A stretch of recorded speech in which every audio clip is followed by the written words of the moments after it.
آج اس وقت جب میں آپ سے گفتگو کر رہا ہوں تو مجھے ایک لاپتہ شاعر ہیں جن کے بارے میں آج صبح اسلام آباد ہائی کورٹ میں یہ بتایا گیا کہ ان کا پتہ مل گیا ہے. تو اس لاپتہ شاعر جن کے بارے میں وزیر قانون نے اٹارنی جنرل نے کورٹ کو بتایا کہ ان کا پتہ مل چکا ہے, ان کی اہلیہ محترمہ جو ہیں وہ مجھے مسلسل پیغامات بھیج رہی ہیں, میسیجز بھیج رہی ہیں, مختلف ذرائع سے مجھے ان کے پیغامات مل رہے ہیں اور وہ کہہ رہی ہیں جی کہ کورٹ کو بتایا گیا تھا کہ احمد فراد صاحب جو ہیں وہ دھیر کوٹ تھانے میں موجود ہیں. آزاد کشمیر کا علاقہ ہے دھیر کوٹ. تو صبح جب یہ بتایا گیا تو وہ دھیر کوٹ روانہ ہوگی. جب وہ دھیر کوٹ پہنچی تو دھیر کوٹ تھانے نے کہا جی کہ وہ تو ہمارے پاس نہیں ہے, ان کو تو مظفر آباد والے لے گئے ہیں. مظفر آباد پولیس, اور اس پہ جو ان کے خلاف ایف آئی آر درج ہوئی ہے, یہ دیکھیں کہ یہ آج صبح 29 مئی کی صبح 7 بجے ایف آئی آر درج ہوئی ہے. اور اس کے بعد جب وہ وہاں پہنچتی ہیں دھیر کوٹ, وہاں سے کہا گیا وہ مظفر آباد میں ہے. انہوں نے لکھ کے دے دیا جی وہ مظفر آباد میں محمد منظور حسین چغتائی صاحب جو ہیں سب انسپیکٹر تھانہ, ان کے مظفر آباد کے تھانے ان کے پاس ہیں. ان کی وائف وہاں پہنچی ہیں, اب وہ کہہ رہی ہیں جی وہ وہاں پہ بھی ان کو نہیں ملے. تو یہ جو صورتحال ہے اس میں ایسا لگ رہا ہے کہ اٹارنی جنرل اور وزیر صاحب جو ہیں ان کے ساتھ کسی نے غلط بیانی کی, انہوں نے پھر وہی بات جو ہے وہ کورٹ کے سامنے کر دی. اب کورٹ میں کہی گئی بات اگر آنر نہیں ہوتی تو اس سے صرف جوڈیشری کا نہیں پوری اسٹیٹ آف پاکستان جو ہے اس کا جو امیج ہے یہ خراب ہوتا ہے. تو طارق فضل چودھری صاحب آپ کے اور ہمارے محترم ہیں وزیر قانون صاحب, اور اتنے رسپیکٹیبل آدمی ہیں, تو ان کی کہی ہوئی بات جو ہے وہ اگر صحیح درست ثابت نہ ہو, آپ کے خیال میں پوری حکومت پاکستان جو ہے اس کا امیج نہیں خراب ہوتا؟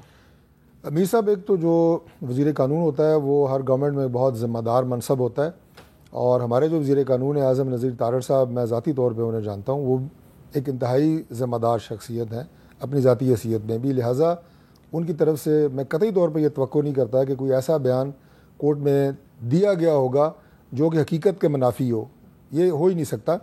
اس میں کچھ ایڈمنسٹریٹو معاملات ہو سکتے ہیں, جیسے کہ آپ نے بتایا ایک پرچہ ہے, 2 پرچے ہیں, جورسڈکشن کا معاملات ہیں. پھر فیملی کو اگر تھانے میں بھی ہیں ان سے مقامی پولیس نے ملنے دیا نہیں ملنے دیا, یہ اسی طرح کی بات ہوگی, ورنہ عدالت سے غلط بیانی اس کا تو اچھا, جو آج اسلام آباد ہائی کورٹ کے ایک اور جج ہیں جسٹس بابر ستار صاحب, انہوں نے ٹیلی کام کمپنیز کو کہا ہے کہ جو فون کال کی ریکارڈنگ ہے اور ڈیٹا تک رسائی ہے یہ آپ نہیں کریں گے. یہ اچھا فیصلہ ہے؟ اچھا فیصلہ ہے. اگر دیکھیں اس کے اوپر بہت ساری بات اس سے پہلے بھی ہوئی ہے, اور آڈیو لیکس اور ساری چیزیں, یہ چیزیں اگر ختم ہو جائیں اور ہم اس ڈیبیٹ سے باہر نکل آئیں تو میرا خیال ہے کہ وہ کہتے ہیں نا کہ زمانے میں اور بھی کیا, وہ شعر آپ ذرا درست پنپنے کی کیا باتیں ہیں. ہاں جی, ہاں, وہ اور بھی بہت سارے مسائل ہیں. اچھا علی ظفر صاحب یہ بتائیں نا آخر میں آپ بھی کہ بابر ستار صاحب نے جو فیصلہ کیا ہے کہ ٹیلی کام کمپنیز جو ہیں ان کو نہ تو وہ اب وہ کہہ رہے ہیں کہ آپ کو فون کال ریکارڈ کرنے کی اجازت ہے, نہ ہی ڈیٹا تک رسائی جو ہے وہ آپ کسی کو دیں گے. تو یہ آپ کے خیال میں اس فیصلے کے پاکستان کے ٹیلی کام سیکٹر میں جو انویسٹمنٹ ہے اس پہ مثبت اثرات ہوں گے یا منفی اثرات ہوں گے؟ دیکھیں بڑا اچھا فیصلہ ہے, بالکل قانون کے مطابق ہے, اور ہوتا بھی یہ ہے, قانون بھی یہ ہے کہ آپ کسی قسم کی سرویلنس نہیں کر سکتے, کوئی ریکارڈنگ نہیں کر سکتے. اور اسپیشلی جو انسٹیٹیوشنز ہوتی ہیں جنہوں نے چلانا ہے, جن کا کاروبار ہے پرووائڈ کرنا یہ ٹیلی فونک سروسز, ان کو تو بالکل اجازت نہیں ہوتی.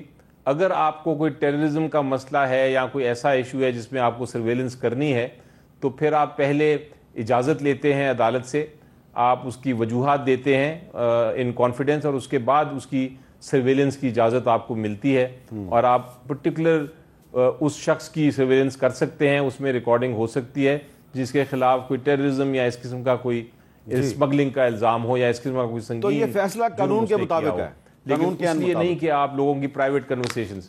جی, لیکن اس میں ایک بات جو ہے میں عرض کروں گا, علی ظفر صاحب نے جو بات کی ہے, سرویلنس انٹیلیجنس کے اداروں کے لیے, اور خاص طور پہ پاکستان جیسا ملک جس میں دہشت گردی اور اس کے ساتھ الائڈ اور بہت سارے ایشو ہیں, اس میں عدالت کی اگر آپ اجازت لینے کے چکر میں پڑ جائیں تو مجھے نہیں سمجھ لگتی کہ اس کا پروسیس کیا ہے, اس میں ٹائم فریم کتنا ہے. ضروری ہے نا کہ پھر ادارے آپس میں لڑائی نہ کریں. ٹھیک بات ہے. یہ بات بہت بہت شکریہ طارق فضل چودھری صاحب اور علی. میں بھی آخر میں یہ گزارش کروں گا کہ یہ پاکستان جو ہے یہ سب کا ملک ہے, اور اس ملک کو ایک آئین اور قانون کے تحت چلایا جانا چاہیے. اور اس ملک کے جو ادارے ہیں اگر وہ صبح سے لے کے شام تک وہ اسی طرح کے ہمیں میسیجز دیں گے اور اس طرح کے فیصلے کریں گے کہ لگے یہ کہ ایک دوسرے سے لڑنے میں مصروف ہیں، اور جو ایک دوسرے کے ساتھ وہ کمٹمنٹ کرتے ہیں اس کو پورا نہیں کر رہے، تو پھر جو نوجوان نسل ہے اس کو آپ مایوسی کے اندھیروں میں دھکیل رہے ہیں۔ پلیز خدا کے لیے یہ آپس کی جو لڑائی ہے اس کو بند کر دیں۔